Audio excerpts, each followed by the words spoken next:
हे स्वामिनाथ करुणाकर दीनबन्धो श्री पार्वती समुख पंकज पद्मबन्धो श्री सादिदेव गणपूजित पाद पद्मा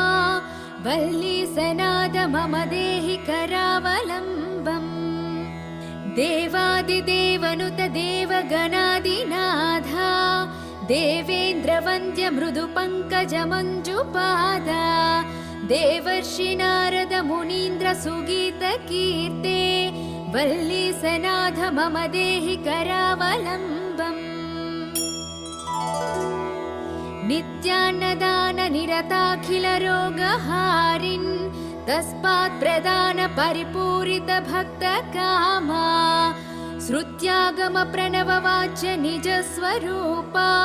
वल्ली सनाद मम देहि करावलम्बम् क्रौञ्चासुरेन्द्र परिखण्डन शक्ति शूला पाशादिशस्त्र परिमण्डित दिव्य पाने श्रीकुण्डली सधर तुण्ड सिखीन्द्र वाहा वल्ली सनाद मम देहि करावलम्बम् देवादिदेव रथमण्डल मध्य वेद्या देवेन्द्र पीठ नगरं दृढचापहस्तम् शूरं निहत्य सुरकोटिभिरीड्यमाना वल्ली सनाद मम देहि करावलम्बम् हारादिरत्न मणियुक्त किरीटहारा केयूर कुण्डल लसत्कवचाभिरामम् हे वीरतारक जयामर बृन्दवन्द्या वल्ली सनाद मम देहि करावलम्बम् पञ्चाक्षरादि मनुमन्त्रित गाङ्गतोयैः पञ्चामृतैः प्रमुतेन्द्र मुखैर्मुनीन्द्रैः पट्टाभिषिक्त हरियुक्त परासनाथा वल्ली सनाथ मम देहि करावलम्बम् श्रीकार्तिकेय करुणामृत पूर्ण दृष्ट्या कामादिरोग कलुषीकृत दुष्ट चित्तम् सिक्त्वा तु मामव कलाधर कान्ति कान्त्या वल्ली सनाथ मम देहि करावलम्बम् सुब्रह्मण्याष्टकं पुण्यं ये पठन्ति द्विजोत्तमाः ते सर्वे मुक्तिमायन्ति सुब्रह्मण्य प्रसादतः सुब्रह्मण्यष्टकमिदं प्रातरुद्धाय यः पठेत् कोटिजन्म कृतं पापं तत्क्षणादेव नश्यति इति श्री सुब्रह्मण्याष्टकम्।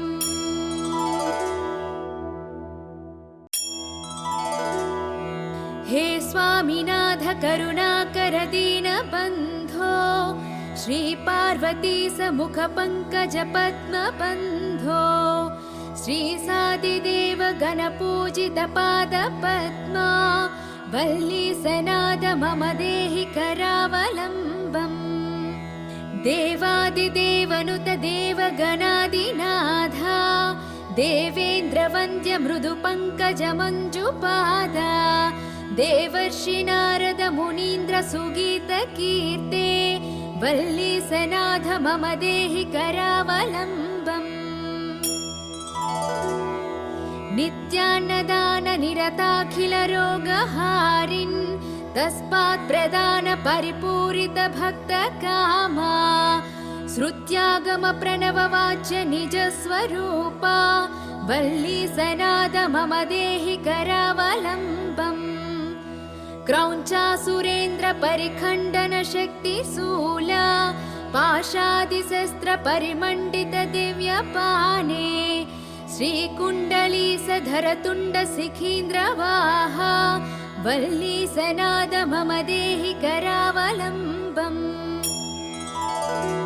देवादिदेव रथमण्डल मध्य वेद्या देवेन्द्र पीठ नगरं दृढचापहस्तम् शूरं निहत्य सुरकोटिभिरीड्यमाना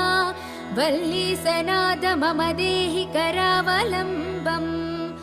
हारादिरत्न मणियुक्त किरीटहारा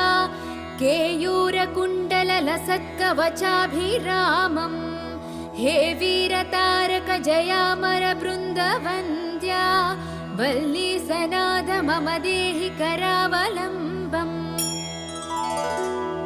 पञ्चाक्षरादिमनुमन्त्रितगाङ्गतोयैः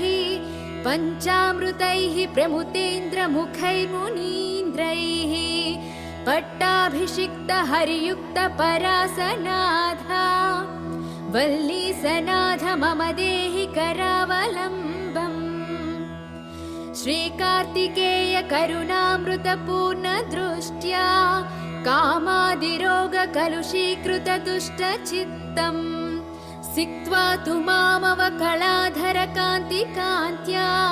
वल्ली सनाथ मम देहि करावलम्बम्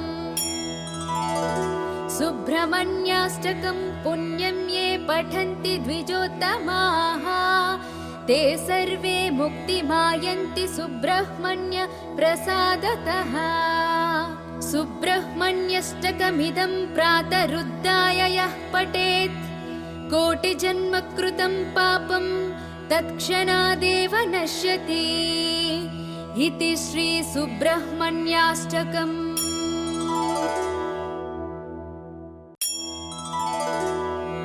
हे स्वामिनाथ करुणाकर दीनबन्धो श्री पार्वती समुख पंकज पद्मबन्धो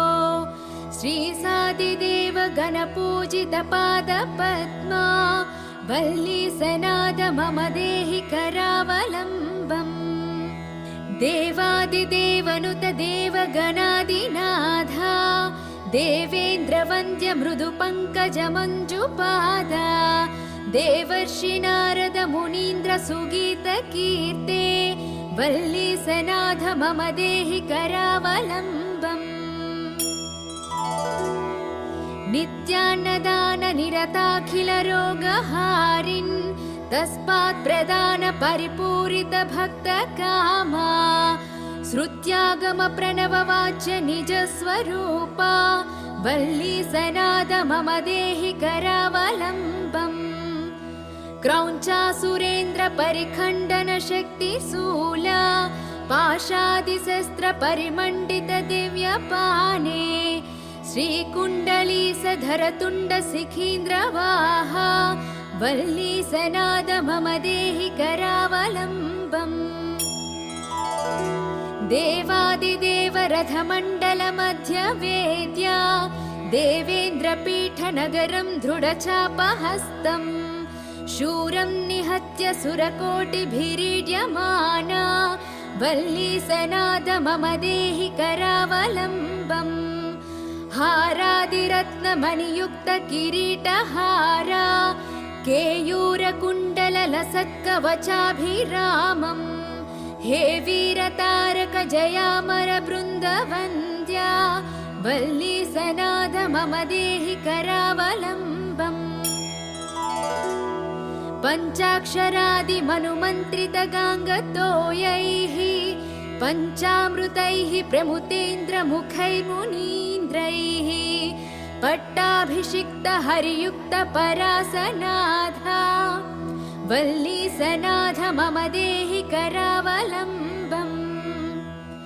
श्रीकार्तिकेय करुणामृतपूर्ण दृष्ट्या कामादिरोगकलुषीकृत दुष्टचित्तम्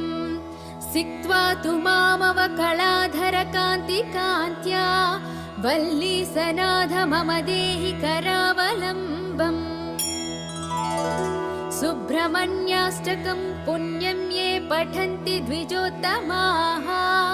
ते सर्वे मुक्तिमायन्ति सुब्रह्मण्य प्रसादतः सुब्रह्मण्यष्टकमिदं प्रातरुद्धाय यः पठेत् कोटिजन्मकृतं पापं तत्क्षणादेव नश्यति इति श्री सुब्रह्मण्याष्टकम्।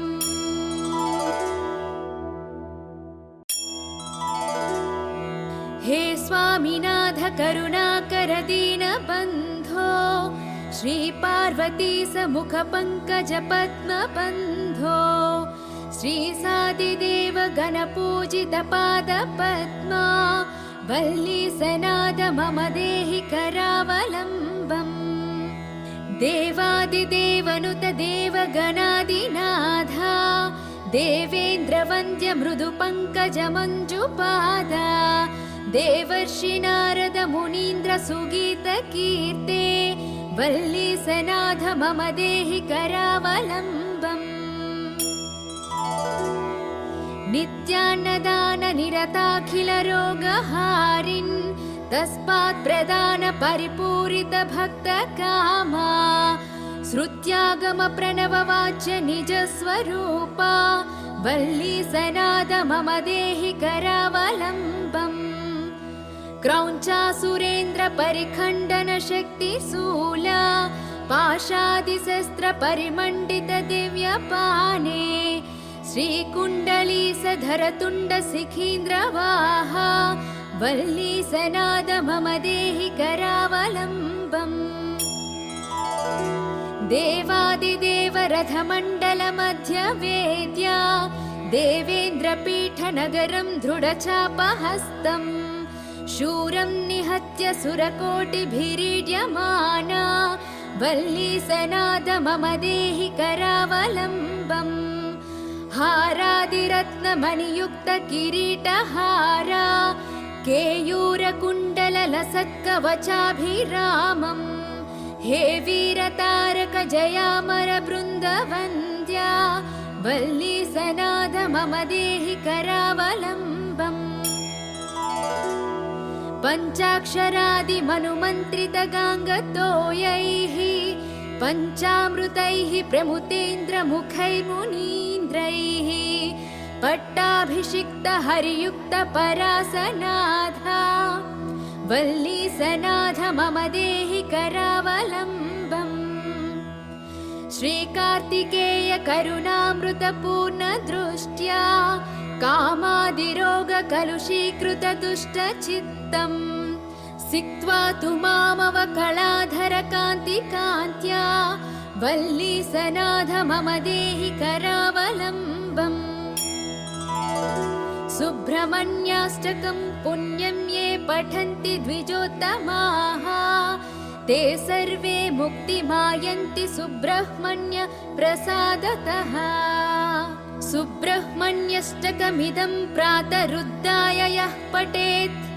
कोटिजन्म कृतं पापं तत्क्षणादेव नश्यति इति श्री सुब्रह्मण्याष्टकम्।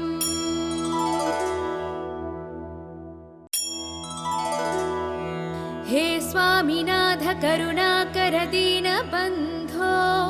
श्री पार्वती समुख पंकज पद्मबन्धो श्री सादिदेव गणपूजित पादपद्मा वल्ली सनाद मम देहि करावलम्बम् देवादिदेवनुत देवगणादिनाथा देवेन्द्रवन्द्य मृदुपङ्कजमञ्जुपादा देवर्षि नारद मुनीन्द्र सुगीतकीर्ते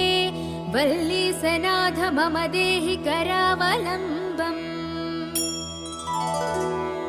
नित्यान्नदान निरताखिल रोगहारिन् तस्मात् प्रदान परिपूरित भक्त कामा श्रुत्यागम प्रणव वाच्य निज स्वरूपा वल्ली सनाद मम देहि करावलम्बम् क्रौञ्चासुरेन्द्र परिखण्डन शक्ति शूला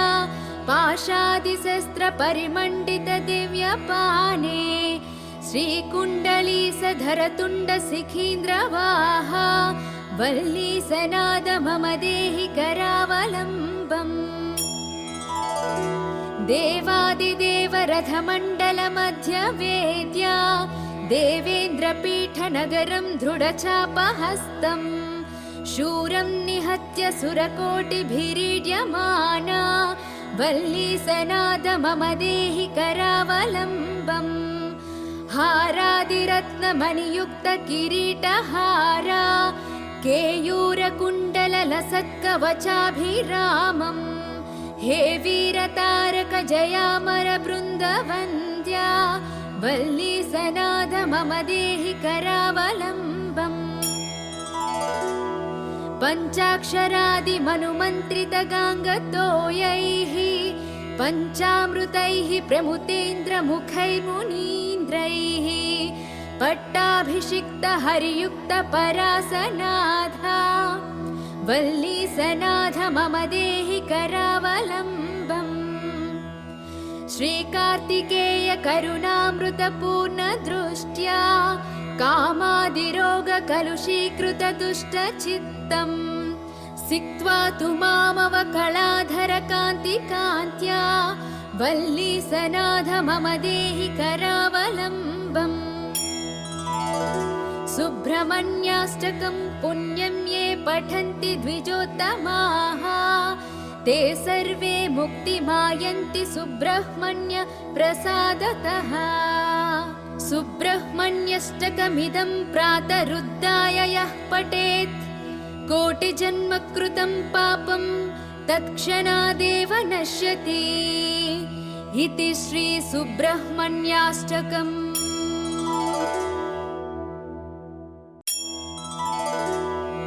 हे स्वामिनाथ करुणाकर दीनबन्धो श्रीपार्वती समुख पंकज पद्मबन्धो श्रीसादिदेव गणपूजित पादपद्मा वल्लीसनाथ मम देहि करावलम्बम् देवादिदेवनुत देवगणादिनाथा देवेन्द्रवन्द्य मृदु पंकज मञ्जुपादा देवर्षि नारद मुनीन्द्र सुगीत कीर्ते वल्लीसनाथ मम देहि करावलम्बम् नित्यान्नदान निरताखिल रोगहारिन् तस्मात् प्रदान परिपूरित भक्त कामा श्रुत्यागम प्रणव वाच्य निज स्वरूपा वल्लीसनाथ मम देहि करावलम्बम् क्रौञ्चासुरेन्द्र परिखण्डन शक्तिशूला पाशादिशस्त्र परिमण्डित दिव्यपाने श्रीकुण्डलीसधर तुण्ड शिखीन्द्रवाहा वल्लीसनाथ मम देहि करावलम्बम् देवादिदेव रथमण्डल मध्य वेद्या देवेन्द्रपीठ नगरं दृढचापहस्तम् शूरं निहत्य सुरकोटिभिरीड्यमाना वल्लीसनाथ मम देहि करावलम्बम् हारादिरत्नमणियुक्त किरीटहारा केयूरकुण्डललसत्कवचाभिरामम्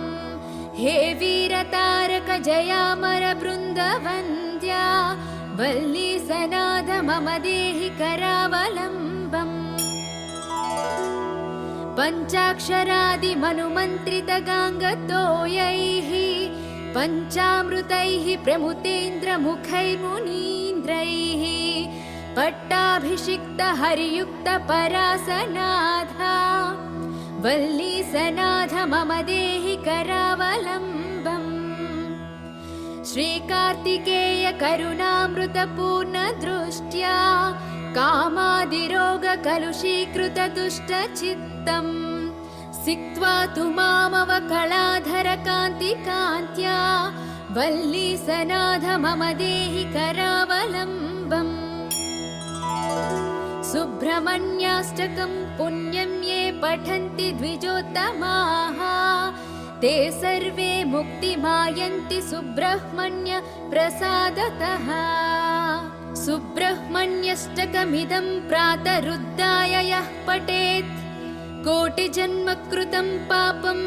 तत्क्षणादेव नश्यति इति श्री सुब्रह्मण्याष्टकम्।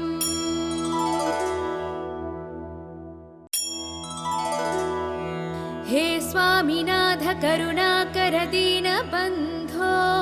श्रीपार्वती समुख पंकज पद्मबन्धो श्रीसादिदेव गणपूजित पादपद्मा वल्लीसनाथ मम देहि करावलम्बम् देवादिदेवनुत देवगणादिनाथा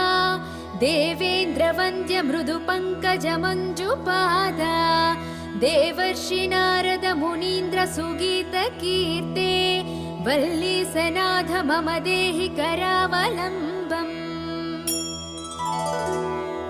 नित्यान्नदान निरताखिल रोगहारिन् तस्मात् प्रदान परिपूरित भक्त कामा श्रुत्यागम प्रणव वाच्य निज स्वरूपा वल्लीसनाद मम देहि करावलम्बम्। क्रौञ्चासुरेन्द्र परिखण्डन शक्ति शूला पाशादिशस्त्र परिमण्डित दिव्यपाने श्रीकुण्डलीसधर तुण्ड शिखीन्द्रवाहा वल्लीसनाद मम देहि करावलम्बम्। देवादिदेव रथमण्डल मध्य वेद्या देवेन्द्रपीठ नगरं दृढचापहस्तम् शूरं निहत्य सुरकोटिभिरीड्यमाना वल्लीसनाद मम देहि करावलम्बम्। हारादिरत्नमणियुक्त किरीटहारा केयूरकुण्डललसत्कवचाभिरामम् हे वीरतारक जयामर बृन्दवन्द्या वल्लीसनाद मम देहि करावलम्बम्। पञ्चाक्षरादिमनुमन्त्रित गाङ्गतोयैः पञ्चामृतैः प्रमुतेन्द्र मुखैर्मुनीन्द्रैः पट्टाभिषिक्त हरियुक्त परासनाथा वल्लीसनाथ मम देहि करावलम्बम्। श्रीकार्तिकेय करुणामृतपूर्ण दृष्ट्या कामादिरोग कलुषीकृत दुष्टचित्तम् सिक्त्वा तु मामवकलाधर कान्तिकान्त्या वल्लीसनाथ मम देहि करावलम्बम्। सुब्रह्मण्याष्टकं पुण्यं ये पठन्ति द्विजोत्तमाः ते सर्वे मुक्तिमायन्ति सुब्रह्मण्य प्रसादतः। सुब्रह्मण्यष्टकमिदं प्रातरुद्धाय यः पठेत् कोटिजन्म कृतं पापं तत्क्षणादेव नश्यति इति श्री सुब्रह्मण्याष्टकम्।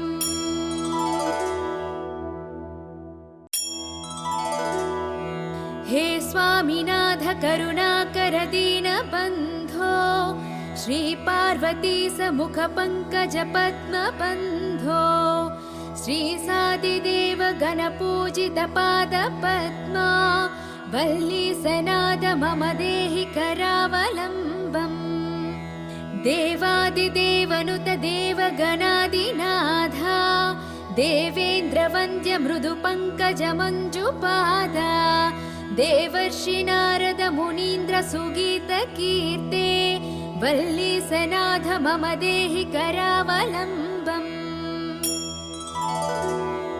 नित्यान्नदान निरताखिल रोगहारिन्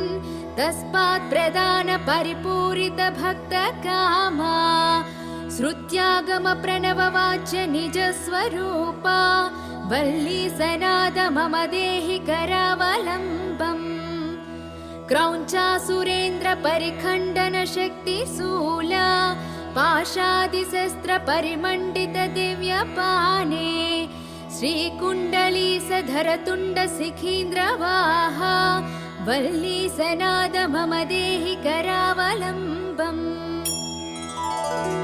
देवादिदेव रथमण्डल मध्य वेद्या देवेन्द्रपीठ नगरं दृढचापहस्तम् शूरं निहत्य सुरकोटिभिरीड्यमाना वल्लीसनाद मम देहि करावलम्बम्। हारादिरत्नमणियुक्त किरीटहारा केयूरकुण्डललसत्कवचाभिरामम् हे वीरतारक जयामर बृन्दवन्द्या वल्लीसनाद मम देहि करावलम्बम्। पञ्चाक्षरादिमनुमन्त्रितगाङ्गतोयैः पञ्चामृतैः प्रमुतेन्द्रमुखैर्मुनीन्द्रैः पट्टाभिषिक्तहरियुक्तपरासनाथा वल्लीसनाथ मम देहि करावलम्बम्। श्रीकार्तिकेय करुणामृतपूर्णदृष्ट्या कामादिरोगकलुषीकृतदुष्टचित्तम् सिक्त्वा तु मामवकलाधरकान्तिकान्त्या वल्लीसनाथ मम देहि करावलम्बम्। सुब्रह्मण्याष्टकं पुण्यं ये पठन्ति द्विजोत्तमाः ते सर्वे मुक्तिमायन्ति सुब्रह्मण्य प्रसादतः। सुब्रह्मण्यष्टकमिदं प्रातरुद्धाय यः पठेत् कोटिजन्मकृतं पापं तत्क्षणादेव नश्यति इति श्री सुब्रह्मण्याष्टकम्।